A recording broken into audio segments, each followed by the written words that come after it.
Hello everyone. Welcome to For Nurses Preparation YouTube channel. I am Neeraj Kumar Kathal. Today is 12th of August 2023. Let's begin today's MCQ session for upcoming AIMS NORCET exam.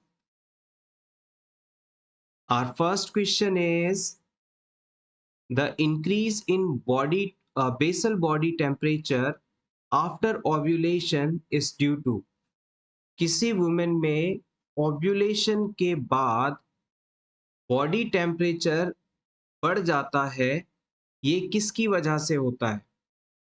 Oestrogen के कारण, progesterone के कारण, luteinizing hormone के कारण या फिर gonadotropin releasing hormone के कारण?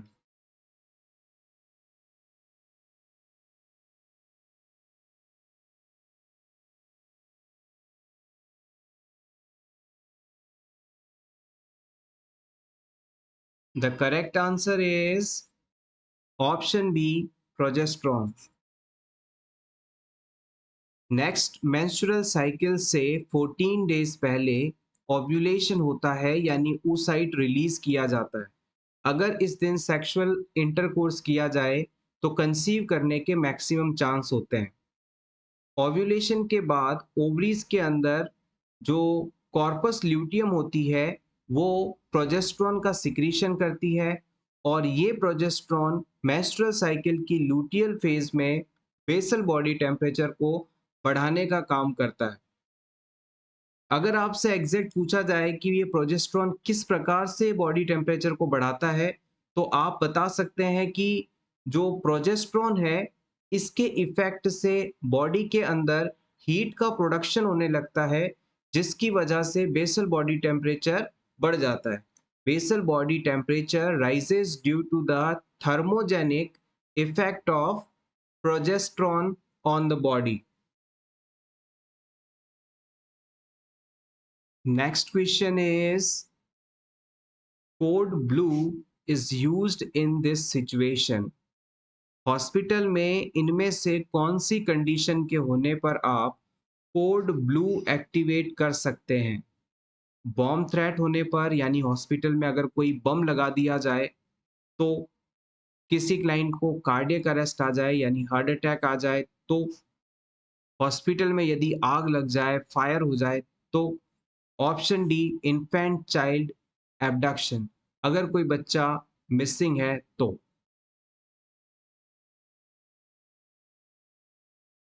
हॉस्पिटल के अंदर अलग-अलग सिचुएशन के बारे में सभी स्टाफ मेंबर्स और हॉस्पिटल के अंदर मौजूद सभी लोगों को अलर्ट करने के लिए अलग-अलग कलर कोड्स इस्तेमाल किए जाते हैं। जैसे ही अनाउंसमेंट किया जाता है कि हम इस कलर कोड को एक्टिवेट करते हैं, तो तुरंत सारा जो मशीनरी सिस्टम है, जितने भी स्टाफ हैं, उस पर्टिकुलर इवेंट के लिए अलर्ट हो जाते हैं। जैसे कि हमारा किसी वार्ड में किसी क्लाइंट के कार्डियक अरेस्ट के होते ही, हार्ट अटैक के आते ही उस वार्ड में कोड ब्लू एक्टिवेट कर दिया जाता है और कोड ब्लू एक्टिवेट करते ही पूरे हॉस्पिटल में ये मैसेज चला जाता है, अनाउंसमेंट हो जाता है कि हॉस्पिटल में इस एरिया के अंदर एक पेशेंट है जिसे कार्डियक अरेस्ट आया है, इसलिए हमने कोड ब्लू एक्टिवेट कर दिया है। जो भी इमरजेंसी टीम है, जो इस इवेंट को हैंडल करने में एक्सपर्ट है, तुरंत इस एरिया के अंदर पहुंचे और पेशेंट की लाइफ को सेव करे। कोड ब्लू एक्टिवेट होते ही जो भी इमरजेंसी मेडिसिन्स हैं, इमरजेंसी स्टाफ है, तुरंत उस एरिया पर जाकर क्लाइंट को केयर प्रोवाइड कर पाता है और उससे क्लाइंट की जान बच जाती है। तो हॉस्पिटल के अंदर अलग-अलग सिचुएशंस के अंदर अलग-अलग कोड होते हैं जो कि यूज़ किए जाते हैं। अगर कभी भी ड्यूटी के दौरान आपको सुनने को मिले कि हॉस्पिटल में आज कोड ब्लू एक्टिवेट कर दिया गया है, तो समझ जाइएगा कि वहाँ किसी पेशेंट को हार्ट अटैक आया था। Next question is a patient with classical heat stroke will have, अगर किसी क्लाइंट को हीट स्ट्रोक हो जाता है यानी हिंदी में कहें तो लू लग जाती है, तो आप उसमें कौन सी फाइंडिंग देखेंगे? Dry skin, profuse sweating, cool skin, normal body temperature.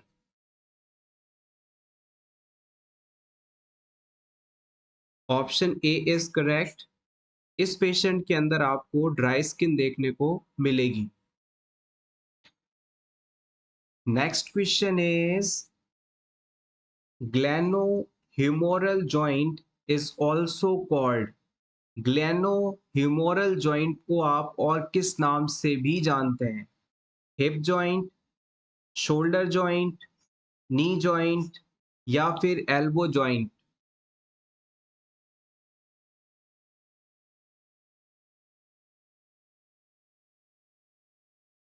Correct answer is option B, shoulder joint. Glenohumeral joint को हम शोल्डर जॉइंट के नाम से जानते हैं। बहुत ही बेसिक चीज है, इसके बारे में आप चाहें तो नोट कर सकते हैं। हमारे शोल्डर एरिया के अंदर स्कैपुला बोन पाई जाती है, आप इसके बारे में जानते हैं। हमारे शोल्डर एरिया के अंदर स्कैपुला नाम की बोन पाई जाती है।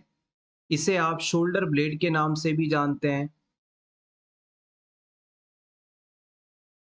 अब इस स्कैपुला बोन के अंदर एक कैविटी पाई जाती है, एक खांच पाई जाती है, एक डीप डिप्रेशन पाया जाता है। इसे हम ग्लेनॉइड कैविटी का नाम देते हैं। इसे हम ग्लेनॉइड कैविटी का नाम देते हैं। इस ग्लेनॉइड कैविटी के अंदर ह्यूमेरस बोन का हेड फिट होता है। हमारे अपर आर्म की जो बोन होती है, लंबी हड्डी होती है जिसमें आपके बाइसेप्स वगैरह मौजूद रहते हैं, इस बोन को आप ह्यूमेरस बोन का नाम देते हैं। इस ह्यूमेरस बोन का जो हेड है, ये इस ग्लिनॉइड कैविटी के अंदर फिक्स हो जाता है, जिससे कि आपका अपर आर्म जुड़ा रहता है। आपने बॉल एंड सॉकेट जॉइंट का नाम सुना होगा, ये उसी का एग्जाम्पल है। इस प्रकार से ये मान लीजिए डीप डिप्रेशन है यहाँ पर, और यहाँ पर आपकी जो ह्यूमरस बोन है इसका हिस्सा जुड़ा रहता है। तो इस डीप डिप्रेशन को हम ग्लिनॉइड कैविटी कहते हैं। इसमें ह्यूमरस बोन का जो हेड पार्ट है वो आकर फिक्स हो जाता है, जिससे हमारा हाथ कंधे से जुड़ा रहता है। इस तरह से आप सिंपली इसे याद रखेंगे।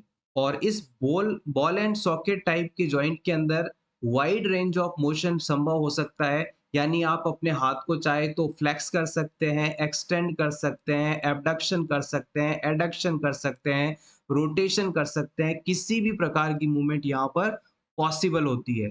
अगर आपसे पूछ लिया जाए मोस्ट मोबाइल जॉइंट कौन सा है, तो आप बताएंगे बॉल एंड सॉकेट जॉइंट, जो कि आपके अपर आर्म और लोअर आर्म में पाया जाता है। Next question is the most important factor in a therapeutic relationship is. Therapeutic relationship का मतलब है जब कोई पेशेंट आपके पास इलाज के लिए आता है, ट्रीटमेंट के लिए आता है, तो उसके इलाज के दौरान आपका यानी हेल्थ केयर पर्सोनल्स का और पेशेंट का जो रिलेशन बनता है इलाज के लिए, ये थेराप्यूटिक रिलेशनशिप है। अब थेराप्यूटिक रिलेशनशिप को मेंटेन करने के लिए सबसे ज़्यादा इम्पॉर्टेंट फैक्टर कौन सा है, ये आपको बताना है। Options are trust, knowledge, professionalism, motivating.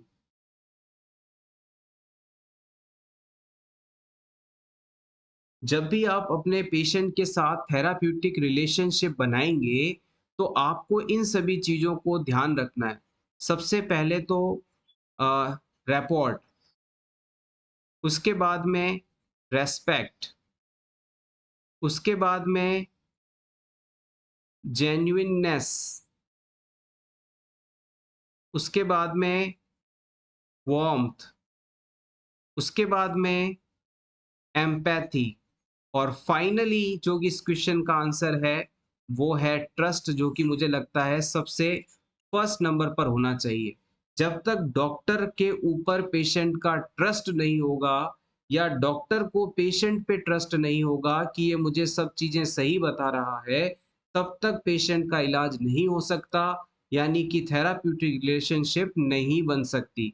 तो याद रखिएगा, यहाँ पर 6 चीजें इंपॉर्टेंट हमने आपको बताई हैं, जो कि थेराप्यूटिक रिलेशनशिप को मेंटेन करने के लिए इंपॉर्टेंट फैक्टर्स के रूप में देखी जाती हैं। सबसे पहले है एक नंबर पर ट्रस्ट, फिर आता है रैपॉर्ट, फिर रेस्पेक्ट, फिर जेन्युइननेस, वार्मथ, एम्पैथी। आप चाहें तो इसका स्क्रीनशॉट ले सकते हैं। ऐसे क्वेश्चंस कई बार नॉर्सेट एग्जाम में पूछ लिए जाते हैं। Next question is, which of the following symptoms is not found in case of heat stroke? अगर किसी पेशेंट को हीट स्ट्रोक है यानी कि लू लग गई है, तो उसकी बॉडी में इनमें से कौन सा सिम्टम देखने को नहीं मिलेगा? Option 1, 106 degree body temperature, rapid pulse rate, hot and dry skin, profuse sweating.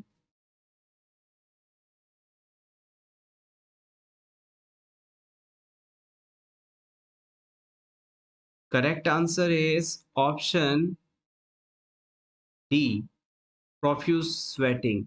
लू लगने के बाद में, हीट स्ट्रोक के बाद में कभी भी क्लाइंट को ज़्यादा पसीना नहीं आता है, क्योंकि उसकी बॉडी में ऑलरेडी डिहाइड्रेशन जैसी स्टेट बन चुकी होती है। हीट स्ट्रोक होने पर क्लाइंट की बॉडी में हाई टेम्परेचर देखने को मिलता है, रैपिड पल्स रेट होती है, हॉट और ड्राई स्किन होती है। Nasal cannula, also called nasal prongs, typically delivers oxygen at a flow rate between। किसी क्लाइंट को आप नेजल कैन्यूला या नेजल प्रॉन्ग्स की मदद से किस फ्लो रेट से ऑक्सीजन डिलीवर कर सकते हैं? 1 से 2, 2 से 4, 3 से 5, 4 से 6।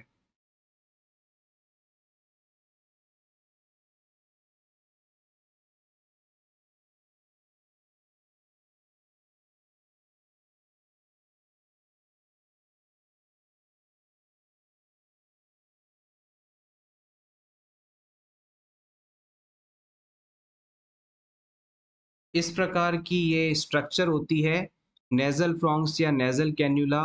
इसमें यहाँ पर दो उभार बने होते हैं जिन्हें प्रॉन्ग्स कहा जाता है। इसे हम क्लाइंट की नोज के अंदर इंसर्ट कर देते हैं, नॉस्ट्रिल के अंदर लगा देते हैं, डाल देते हैं, नेयर्स के अंदर डाल देते हैं, और क्लाइंट फिर इन्हीं से ऑक्सीजन को अपने अंदर खींच पाता है। इन दोनों आउटलेट्स की वजह से उस तक ऑक्सीजन पहुंच पाती है।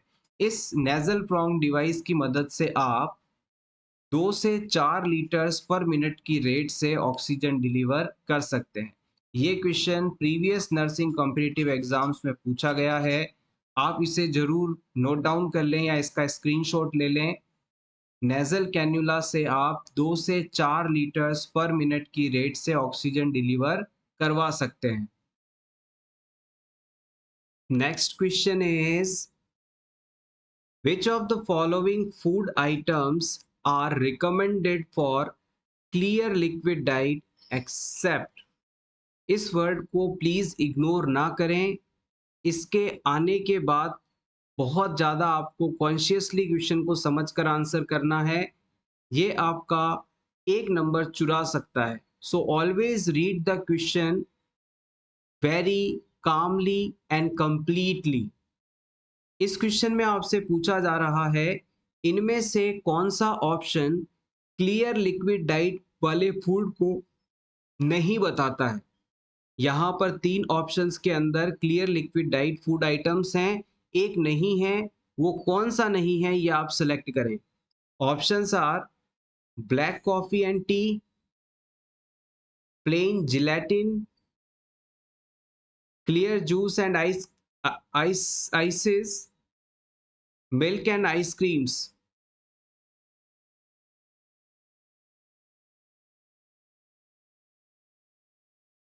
दो टर्म्स होती हैं, एक होता है क्लियर लिक्विड डाइट नंबर 1, और एक होता है फुल लिक्विड डाइट। दोनों में क्या फर्क है इसे समझेंगे। पहले आप आंसर सेलेक्ट कीजिएगा।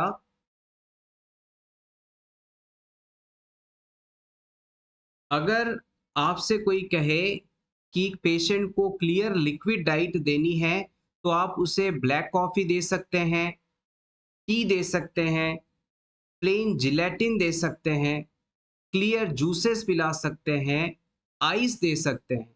ये सभी चीज़ें क्लियर लिक्विड डाइट के अंदर आती हैं। लेकिन यहाँ पर जो ऑप्शन डी के अंदर मिल्क और आइसक्रीम बताया गया है, ये आपके फुल लिक्विड डाइट के अंदर इंक्लूड की जाती है। आई थिंक अब आपको ये चीज़ क्लियर हो जानी चाहिए कि जितनी भी सब्सटेंसेस या फूड आइटम्स मिल्क या मिल्क मेड प्रोडक्ट से बनी होती हैं, मिल्क मेड प्रोडक्ट होती हैं, वो सभी फुल लिक्विड डाइट के अंदर आती हैं। एग्जाम्पल की बात करें तो आइसक्रीम हो जाएगा, कस्टर्ड हो जाएगा, योगर्ट हो जाएगा। ये सब चीज़ें जो हैं फुल लिक्विड डाइट के अंदर आएँगी। तो क्लियर लिक्विड डाइट के अंदर ऐसे सभी सब्सटेंस जिनमें मिल्क इंक्लूडेड नहीं है, जैसे black coffee, tea, plain gelatin, clear juice, ice आदि। और फुल लिक्विड डाइट के अंदर मिल्क और मिल्क से बने प्रोडक्ट आ जाएँगे, जिसके अंदर आइसक्रीम, कस्टर्ड, योगर्ट ये सभी चीज़ें इंक्लूडेड हैं। Next question is the distance from the lower border of the pubic symphysis to sacral promontory is called. This question is from OBG subject, obstetric and gynecology subject, and important for upcoming AIMS NORCET exam. आपको यहाँ पर बताना है कि जो हमारी pelvis area के अंदर आगे वाली प्यूबिक सिम्फाइसिस बोन होती है, उसके नीचे वाले हिस्से से यानी लोअर बॉर्डर से लेकर सैक्रल प्रोमोन्ट्री तक का जो बीच का स्पेस होता है, उसे क्या कहा जाता है? जैसे कि इसे एक डायग्राम के थ्रू समझिएगा, आपको ये चीज़ ज़्यादा क्लियर होगी।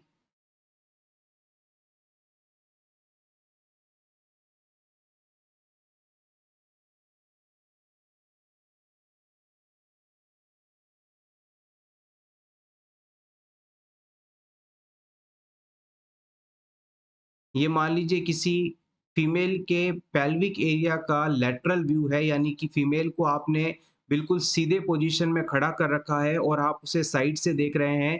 तो ये उसकी रीढ़ की हड्डी है, वर्टिब्रे कॉलम है, जिसमें ये कॉक्सिक्स वाला हिस्सा है, ये नीचे टिप वाला भाग, और इससे जो ऊपर वाला हिस्सा है ये सैक्रम वाला पार्ट है। तो आपको ये बात बतानी है कि इस पेल्विस के अंदर ये जो आगे सिम्फाइसिस प्यूबिस बोन है, इसके लोअर बॉर्डर से लेकर सैक्रल प्रोमोन्टरी जो स्पेस होता है, उसके बीच की जो डिस्टेंस होती है, उसे किस नाम से जाना जाता है?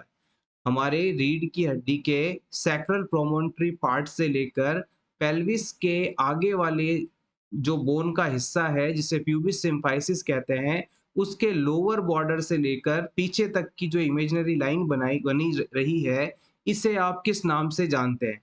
क्या ये डायगोनल कॉन्जुगेट है? क्या ये ट्रांसवर्स डायमीटर है?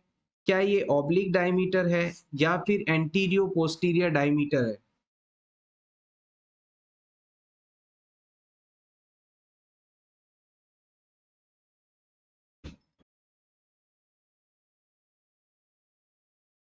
Correct answer is option A, diagonal conjugate. Pubic symphysis के लोअर बॉर्डर से लेकर सैक्रल प्रोमोन्टरी के बीच का जो स्पेस है, उसे हम डायगोनल कॉन्जुगेट के नाम से जानते हैं। जब चाइल्ड बर्थ का समय होता है, उस समय क्या वुमेन का पेल्विस बच्चे की डिलीवरी के लिए सही है या नहीं है, इसी मेजरमेंट को करके निश्चित किया जाता है। तो हम कह सकते हैं कि ऑब्स्टेट्रिक्स के अंदर ये एक बहुत ही इम्पोर्टेंट मेजरमेंट है, जिसकी मदद से हम ये निश्चित कर सकते हैं कि बच्चा पेल्विस से नॉर्मली डिलीवर हो पाएगा या नहीं। Diagonal conjugate is very important. Remaining options की भी बात कर लेते हैं। ऑप्शन बी के अंदर ट्रांसवर्स डायमीटर की बात की गई है, तो ये वुमेन के लेफ्ट साइड से right side of the pelvis के बीच का स्पेस होता है, जैसा कि इस डायग्राम में हमने एरो से शो किया है। थर्ड आता है ऑब्लिक डायमीटर। ऑब्लिक का मतलब सिंपली होता है हल्का सा तिरछा, जैसे कि एक ये पॉइंट है, एक ये पॉइंट है, एक ये पॉइंट है और एक ये पॉइंट है। अगर बच्चा या किसी पेल्विस के डायमीटर की बात की जाए तो अगर वो हल्का-सा तिरछा है, बिल्कुल सीधा ना होकर, तो इसे हम ऑब्लिक पोजीशन में कहेंगे। अगर कोई भी चीज़ बिल्कुल 90 डिग्री एंगल पर सीधी ना होकर हल्की-सी तिरछी है, झुकी हुई है, मुड़ी हुई है, तो ये चीज़ जो है ऑब्लिक डायमीटर के रूप में जानी जाती है। और आखिरी में बताया है एंटीरियो पोस्टीरियर डायमीटर, यानी कि आगे से लेकर पीछे तक का पूरा हिस्सा। वुमेन के पेल्विस में आगे से लेकर पीछे तक का पूरा हिस्सा ये एंटीरियो पोस्टीरियर डायमीटर के रूप में जाना जाता है। आगे आने वाले क्वेश्चंस के अंदर हम इन सभी पैरामीटर्स को क्वेश्चन फॉर्म में इनकी मेजरमेंट के बारे में डिस्कस करेंगे। लेकिन बेसिक्स यही चीज है कि डायगोनल क्या है, ट्रांसवर्स क्या है, ऑब्लिक क्या है और एंटीरियो पोस्टीरियर क्या है, इसे आपको पता होना चाहिए। Next question is the major portion of the calcium is found in which part of body. हमारे शरीर में कैल्शियम का जो बड़ा हिस्सा है वो शरीर के किस पार्ट में पाया जाता है? ब्लड में, हार्ट में, मसल्स में या फिर बोन्स के अंदर?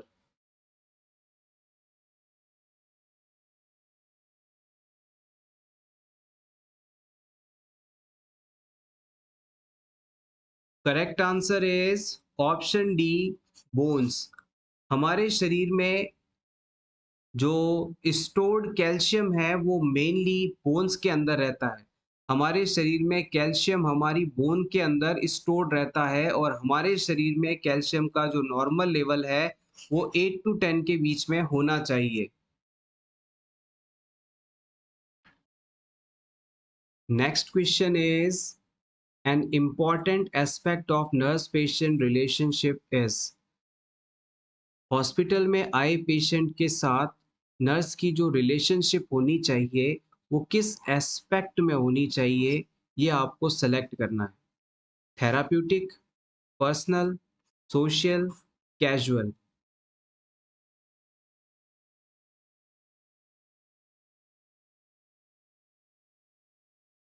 Option A is correct here. Nurse patient relationship हमेशा थेराप्यूटिक एस्पेक्ट में होनी चाहिए। थेराप्यूटिक शब्द का मतलब होता है ट्रीटमेंट से रिलेटेड, यानी कि पेशेंट जब नर्स से कम्युनिकेट करता है या नर्स उस पेशेंट की जो केयर करती है वो सिर्फ सिर्फ ट्रीटमेंट के एस्पेक्ट में होनी चाहिए। ना ही नर्स को पेशेंट के साथ पर्सनल रिलेशनशिप रखनी है, ना ही सोशल रिलेशनशिप्स बनानी है, ना ही कैजुअल रिलेशंस रखने हैं। अगर किसी भी हॉस्पिटल स्टाफ, नर्स, डॉक्टर के द्वारा किसी पेशेंट के साथ पर्सनल, सोशल, कैजुअल किसी भी प्रकार की रिलेशनशिप अगर मेंटेन की जाती है, बनाई जाती है, तो ये इल्लीगल है। It is not legal. Hospital में पेशेंट के साथ सिर्फ और सिर्फ थेराप्यूटिक रिलेशनशिप ही रखी जा सकती है। Next question is a woman visits the paediatric OPD with her 2 years old toddler with complaint of sudden stoppage of breath in child initiated by provocative event. All of the following are true about breath holding spells except। एक महिला अपने 2 साल के बच्चे को लेकर paediatric department में दिखाने जाती है।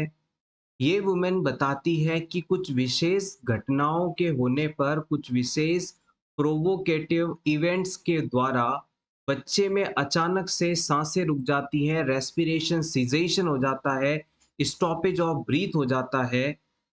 आप बताएं कि नीचे बताए ऑप्शंस में से इस प्रॉब्लम के लिए कौन सा ऑप्शन सही नहीं होगा। Options are they occur during inspiration, ये इंस्पायरेशन के समय पाया जाता है। ऑप्शन बी साइनोसिस में और मे नॉट अकर, इस इवेंट के साथ साइनोसिस हो सकता है या नहीं भी होता। Option C they are involuntarily, यानी ये बच्चे की कंट्रोल में नहीं है। ऑप्शन डी, ब्रेडिकार्डिया में अकर, इस इवेंट के साथ हार्ट बीट का स्लो होना देखा जाता है। 2 साल का बच्चा है जिसे कुछ पर्टिकुलर इवेंट्स के होने पर अचानक सांस लेने में दिक्कत होने लगती है, वो सांस नहीं ले पाता। इस इवेंट के साथ कौन सा ऑप्शन सही नहीं है, ये आपको बताना है। छोटे बच्चे को आप अगर जोर से डांट दें या वो किसी चीज से लेकर डर जाए या बहुत ज़्यादा क्राई कर रहा हो, तो अचानक उसकी साँसें रुक जाती हैं। आपने घर में छोटे बच्चों को इस तरह से देखा होगा। तो यही चीज़ ये पूछ रहा है कि जब बच्चे को स्टॉपेज ऑफ ब्रीथ किसी पर्टिकुलर इवेंट के बाद डेवलप होता है, तो इस इवेंट के साथ कौन-सी फाइंडिंग इसमें नहीं देखी जाती? इस क्वेश्चन का सही जवाब है ऑप्शन ए, दे अकर ड्यूरिंग इंस्पायरेशन। ऐसा कुछ भी नहीं है कि स्टॉपेज ऑफ ब्रीथ जब बच्चा सांस अंदर खींच रहा हो यानी इंस्पायरेशन कर रहा हो तब ही होता है, ये कभी भी हो सकता है। It's not the fix thing. इसके अलावा बच्चे में साइनोसिस यानी कि ब्लूइश डिस्कलरेशन ऑफ स्किन देखने को मिल भी सकता है, नहीं भी मिल सकता, ये दोनों ही बातें सही हैं। ये इनवॉलंटरली होता है यानी बच्चे के कंट्रोल से बाहर होता है, बच्चा जानबूझ के ऐसा नहीं करता, ये अपने आप होने वाली घटना है। और इस इवेंट के समय ब्रेडिकार्डिया हो सकता है, ये पॉइंट भी बिल्कुल सही है। Next question is, a client diagnosed with lung cancer has developed metastasis to the brain. Which problem would be priority for this client? किसी पेशेंट को लंग्स के अंदर कैंसर था। ये कैंसर यहाँ से आगे शरीर में दूसरे हिस्सों तक फैलने लग जाता है, यानी इस कैंसर का मेटा स्टेसिस होने लगता है। अब इस पेशेंट में ये कैंसर उसके ब्रेन सेल तक पहुंच जाता है, ब्रेन में भी कैंसर हो जाता है। तो जैसे ही आप इस बात को पेशेंट को बताएंगे, तो इस सिचुएशन में पेशेंट की सबसे बड़ी प्रॉब्लम क्या होगी, ये आपको सेलेक्ट करना है। Options are anticipatory grieving, impaired gas exchange, altered nutrition status, alteration in comfort। Patient को जैसे ही पता चलता है कि उसके फेफड़ों वाला कैंसर, लंग्स कैंसर ब्रेन तक पहुंच चुका है, तो अब उसके लिए सबसे मुश्किल बात क्या होगी?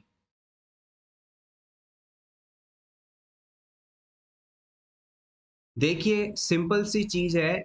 जब किसी शरीर के एक हिस्से में हुआ कैंसर शरीर के दूसरे हिस्सों में भी फैलने लग जाए या फैल जाए, पहुंच जाए, यानी कैंसर का मेटास्टेसिस शुरू हो जाए, तो ये टर्मिनल डायग्नोसिस को बताता है, यानी कि क्लाइंट की डेथ होना निश्चित है। ये पेशेंट अब ज्यादा से ज्यादा 6 मंथ्स तक जीवित रह पाएगा, उसके बाद इसकी डेथ होना 100% कंफर्म है। तो metastasis of the cancer cell is a terminal diagnosis, और इस सिचुएशन के अंदर क्लाइंट को एंटीसिपेटरी ग्रीविंग होगा, यानी उसे बहुत ज्यादा सैड फीलिंग होगी, वो निराश हो जाएगा, उदास हो जाएगा, वो डिप्रेशन में जा सकता है, उसे बहुत दुख होगा।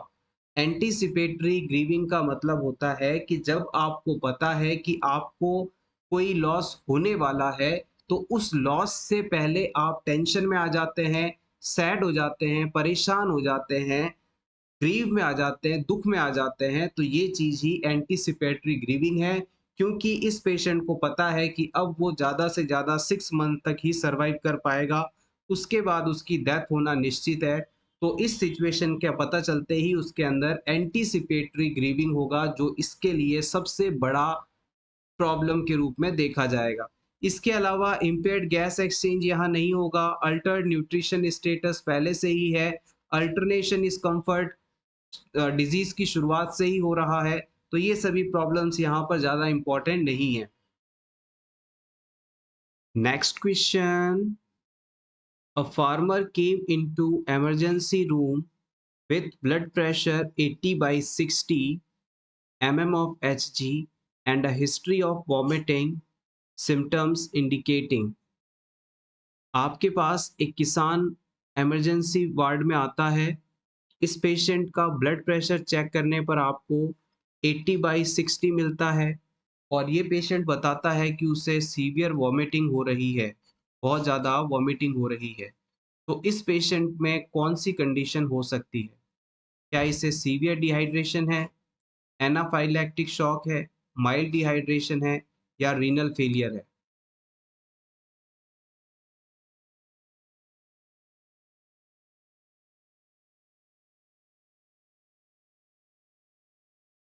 यहाँ पर रीनल फेलियर के लिए सफिशिएंट डाटा नहीं है, तो हम इसे सही नहीं मानेंगे।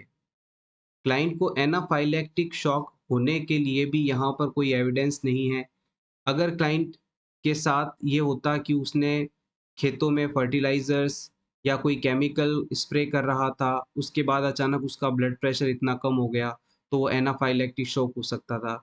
या फिर उसे किसी चीज़ से एलर्जी थी, वो उसके कॉन्टैक्ट में आ गया, तो एनाफाइलैक्टिक शॉक हो सकता था। या फिर कोई इंसेक्ट उसे बाइट कर लेता, तो यहाँ पर एनाफाइलैक्टिक शॉक हो सकता था। तो ये सभी चीज़ें यहाँ पर नहीं हैं, तो ऑप्शन बी भी नहीं आएगा। ब्लड प्रेशर का 80/60 तक पहुंचना ये सीवियर डिहाइड्रेशन कंडीशन को शो करता है। अगर क्लाइंट को वॉमिटिंग हो रही थी और वॉमिटिंग के बाद जब वो हॉस्पिटल आता है और उसका ब्लड प्रेशर 80/60 है, तो इसका मतलब उसमें काफ़ी ज़्यादा बॉडी फ्लूइड लॉस हो चुका है थ्रू वॉमिटिंग। तो ये पर्सन अब सीवियर डिहाइड्रेशन की स्टेट में है। Next question is Earth Day is celebrated worldwide at every year on. हर साल किस तारीख को हर्ट डे मनाया जाता है? 14 फैब को, 29 सितंबर को, 7 अप्रैल को, 16 अक्टूबर को?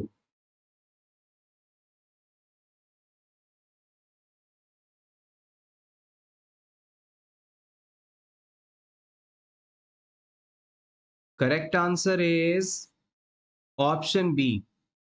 हर साल 29 सितंबर को हर्ट डे मनाया जाता है। Next question is A nurse is planning care for a patient with celiac disease. In teaching about diet, the nurse should instruct the patient to avoid which of the following for breakfast. एक celiac disease का patient है, उसे आप breakfast के दौरान कौन सा food avoid करने के लिए कहेंगे, कौन सा फूड नहीं खाने की सलाह देंगे? Option A cream of wheat, option B banana, option C puffed rice, option D cornflakes.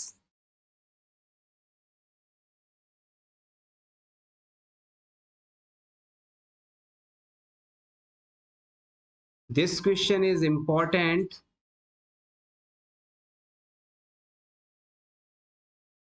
Celiac disease के अंदर क्या होता है, हमारी बॉडी या हमारा जो डाइजेस्टिव सिस्टम है, वो ऐसा कोई भी फूड पार्टिकल नहीं डाइजेस्ट कर पाता जिसके अंदर ग्लूटीन नाम का प्रोटीन होता है। अगर किसी सीलियक डिजीज वाले पेशेंट को आप ग्लूटीन प्रोटीन वाला फूड खिलाएंगे, तो उससे या तो डायरिया होगा या फिर उसे वॉमिटिंग होने लगेगी, क्योंकि उसकी बॉडी, उसका डाइजेस्टिव ट्रैक्ट ग्लूटीन प्रोटीन को नहीं पचा सकता, नहीं डाइजेस्ट कर सकता। और इनमें से आप उस फूड को सेलेक्ट करें जो ग्लूटीन प्रोटीन से बना है, तो आप सही आंसर तक पहुंच जाएंगे। यस, आपने अगर ऑप्शन ए को सेलेक्ट किया है तो आप बिल्कुल सही हैं।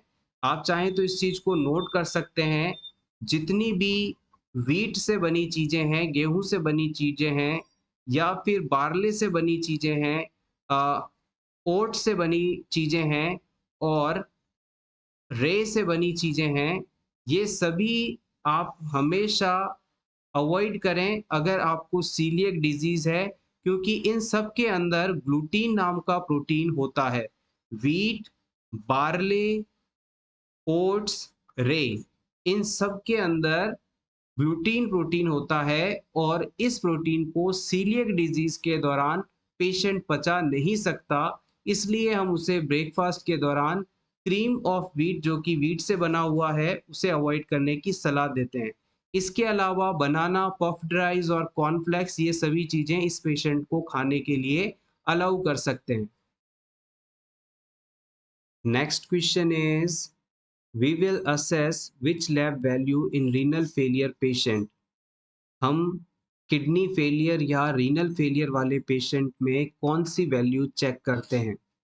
Serum creatinine, serum calcium, serum magnesium या फिर serum chlorine? Option A is correct here. Serum creatinine का बढ़ा हुआ लेवल किडनी की फेलियर स्टेज या डिजीज स्टेज को बताता है, तो इन पेशेंट्स में हम किडनी फंक्शन के असेसमेंट के लिए एक सीरम क्रिएटिनिन का असेसमेंट करते हैं। और नॉर्मल क्रिएटिनिन लेवल आपसे पूछ लिया जाए तो आप बता सकते हैं 0.7 to 1.4। This is the normal serum creatinine level. इससे ज़्यादा अगर क्रिएटिनिन लेवल है तो इसका मतलब है किडनीज के अंदर प्रॉब्लम है, किडनी फेलियर है। Next question is a person was crying out to the nurse, describing the loss of his wife in an accident. The nurse did not interrupt but allow him to express his feeling. This technique is called। आपके पास एक person था जो कि रो रहा था, cry कर रहा था। वो आपसे बता रहा था कि उसकी वाइफ का एक्सीडेंट हो गया और उसने अपनी वाइफ को खो दिया है, यानी उसकी वाइफ की डेथ हो गई है। एज अ नर्स आप उस पेशेंट को कुछ भी नहीं बोलते हैं, ना ही रोने से रोकते हैं। आप सिर्फ उसे बैठकर देखते हैं, उसके साथ रहते हैं, उसे सुनते हैं, उसे अपनी सारी फीलिंग्स को कहने के लिए मौका देते हैं। कम्युनिकेशन की ये जो टेक्निक है, ये आपको बताना है क्या कहलाती है। Options are reassurance, ventilation, abreaction, persuasion.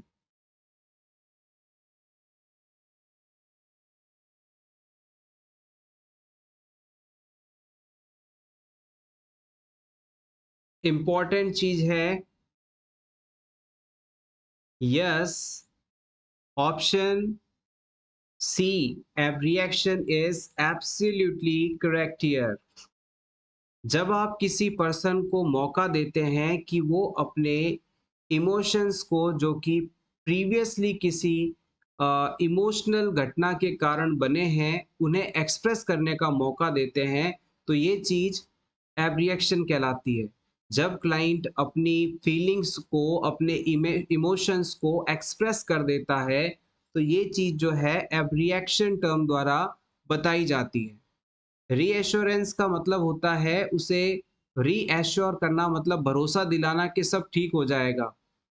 Ventilation का मतलब होता है गैसियस एक्सचेंज का होना, रेस्पिरेशन का होना। परसुएशन का मतलब होता है किसी चीज को लगातार किया जा रहा है। Next question is CDC recommends children get 2 doses of MMR vaccine starting with first dose at 12 through 15 months of age and the second dose 8 at। आपको यहाँ पर सिंपली MMR वैक्सीन की सेकेंड डोज कब ली जाती है इसके बारे में बताना है। पहली डोज के बारे में इन्होंने बताया कि ये 12 से 15 महीने की एज पर ली जाती है, और second dose of MMR vaccine जो है वो किस समय ली जाएगी ये आपको बताना है। 4 से 6 साल की एज पर, 10 से 12 साल की एज पर, 2 से 3 साल की एज पर, या फिर 6 से 8 साल की एज पर।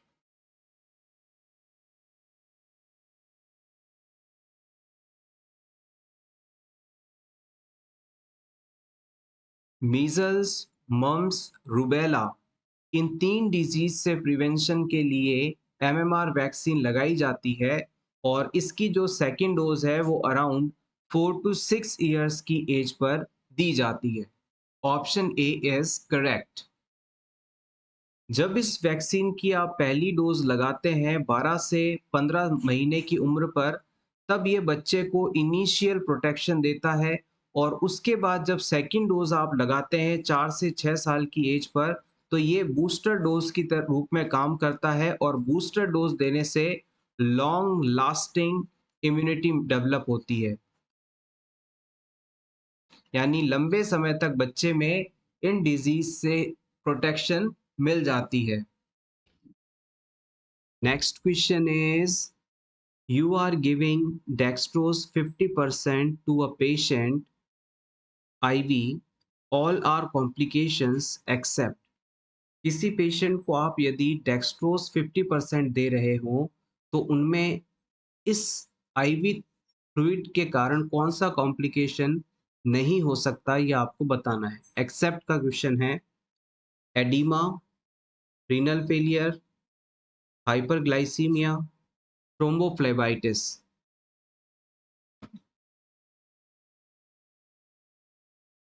अगर किसी क्लाइंट को आप डेक्सट्रोज 50% दे रहे हैं तो इस पेशेंट के अंदर फ्लूइड ओवरलोड के कारण एडिमा हो सकता है, वेन के इरिटेट होने पर थ्रोम्बोफ्लेबाइटिस कंडीशन हो सकती है और डेक्सट्रोज 50% है तो ब्लड ग्लूकोज लेवल नॉर्मल से ज़्यादा हो सकता है, यानी हाइपरग्लाइसीमिया हो सकता है। लेकिन कभी भी डेक्सट्रोज 50% की वजह से क्लाइंट में रीनल फेलियर जैसी कंडीशन नहीं हो सकती। So option B is correct here. Next question is, double bubble sign in x-ray suggestive of. किसी क्लाइंट का एक्सरे करवाने पर अगर आपको डबल बबल साइन दिखाई देता है तो ये किस कंडीशन के होने के बारे में बताता है? क्या ये ड्यूडोनल अट्रेसिया के बारे में बताता है, इंटेस्टाइनल ऑब्स्ट्रक्शन के बारे में बताता है, गैंग्लियोनिक मेगाकोलोन के बारे में बताता है, या ट्रेकियो इसोफेजियल फिस्टुला के बारे में बताता है? This question is very important for upcoming AIMS NORCET exam. Correct answer is option A, duodenal atresia। Double bubble sign जो है ड्यूडेनल अट्रेसिया कंडीशन के बारे में बताता है। आइए बात कर लेते हैं कि ये ड्यूडेनल अट्रेसिया कंडीशन होता क्या है। नॉर्मली हमारे डाइजेस्टिव ट्रैक्ट की शुरुआत माउथ से होती है, फिर ईसोफेगस आगे जाके स्टमक में खुलती है और फिर स्टमक आगे जाके स्मॉल इंटेस्टाइन की शुरुआत में ड्यूडेनम के रूप में मौजूद होता है, फिर उसके बाद जेजुनम और इलियम आती है। लेकिन अगर किसी बच्चे के अंदर जन्म के समय से इंटेस्टाइन का प्रॉपर डेवलपमेंट ना हो पाए तो उसके अंदर जो ड्यूडेनम वाला पार्ट है वो आगे जाकर पूरी तरह से फॉर्म नहीं हो, चिपका हुआ हो, जिससे कि फूड कंटेंट आगे स्मॉल इंटेस्टाइन में मूव ना कर पाए, तो ये चीज ड्यूडेनल एट्रेसिया के नाम से जानी जाती है। इस डायग्राम में देखिए, यहाँ से हमारा जो डाइजेस्टिव ट्रैक्ट शुरू हुआ था ये बिल्कुल ओपन रास्ता है, यहाँ से यहाँ तक स्टमक तक कंटेंट पहुंचा, यहाँ से स्टमक से भी सब कुछ ठीक है, लेकिन जैसे ही ड्यूडेनम की शुरुआत हुई यहाँ पर एक क्लोजिंग है, यहाँ पर ब्लॉकेज है, यहाँ पे नैरो ऑफ द पासेज है, जिसकी वजह से जो फूड कंटेंट बच्चा मिल्क वगैरह खाएगा तो वो आगे पास नहीं हो पाएगा। और इस बच्चे का जब आप एब्डोमिनल एक्सरे करवाएंगे तो यहाँ पर दो बबल्स दिखाई देंगे, एक बबल तो होगा ड्यूडेनम का और दूसरा होगा स्टमक का। तो इस प्रकार से डबल बबल स्ट्रक्चर अगर किसी एक्सरे में देखने को मिलती है तो ये कंजेनाइटल रूप से मौजूद ड्यूडेनल एरिया का ऑब्स्ट्रक्शन बताती है, यानी कि ड्यूडेनल एट्रेसिया कंडीशन के होने को बताती है।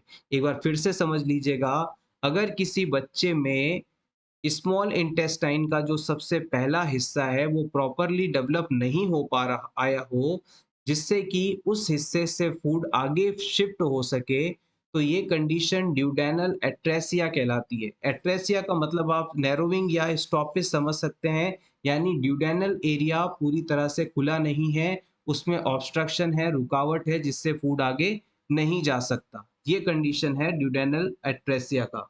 Double bubble sign duodenal atresia condition से रिलेटेड है।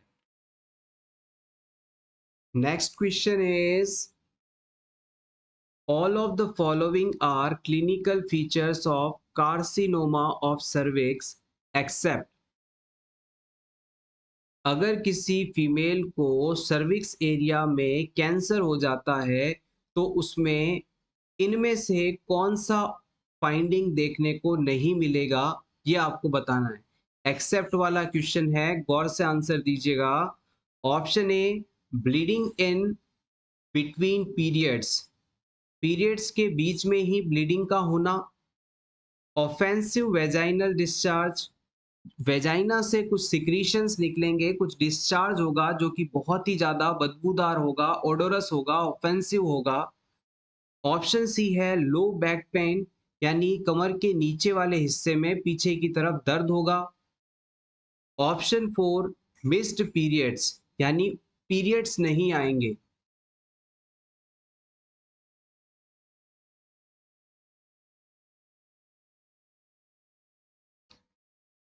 Option D is absolutely correct.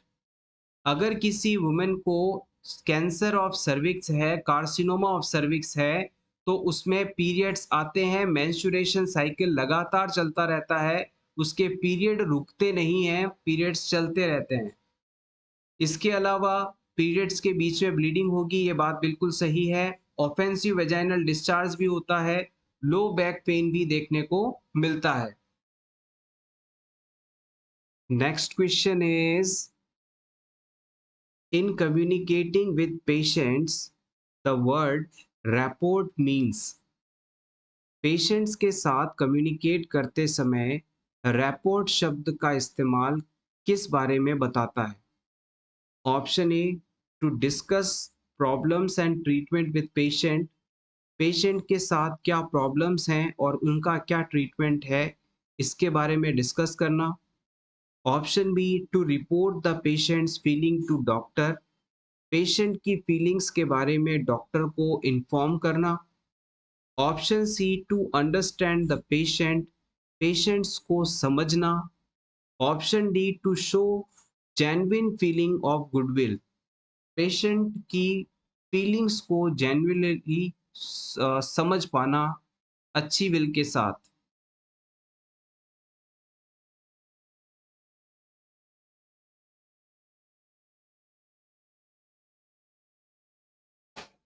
इस क्वेश्चन का सही आंसर है option C to understand the patient. Simply कहें तो किसी डॉक्टर, नर्स या हेल्थ केयर प्रोवाइडर के द्वारा पेशेंट के साथ म्यूचुअल ट्रस्ट वाली रिलेशनशिप और अंडरस्टैंडिंग को डेवलप करना रैपोर्ट कहलाता है। अगर आप अपने पेशेंट के साथ मीनिंगफुल कन्वर्सेशन कर पा रहे हैं, एक म्यूचुअल ट्रस्ट और अंडरस्टैंडिंग बना पा रहे हैं जो कि पेशेंट के ट्रीटमेंट में हेल्प कर सके, तो ये चीज रैपोर्ट के रूप में जानी जाती है। Simply understanding the patient is a report. So everyone, ये था हमारा आज का एमसीक्यू सेशन, जिसमें हमने अपकमिंग एम्स नॉर्सेट एग्जाम के लिए कुछ इंपॉर्टेंट एमसीक्यूज को डिस्कस किया। अगर आपको आज की ये क्लास अच्छी लगी हो तो प्लीज इसे लाइक कर दीजिएगा, और इसी तरह के रेगुलर वीडियोस देखने के लिए for nurses preparation YouTube channel को जरूर सब्सक्राइब करें। Thank you so much once again, best of luck.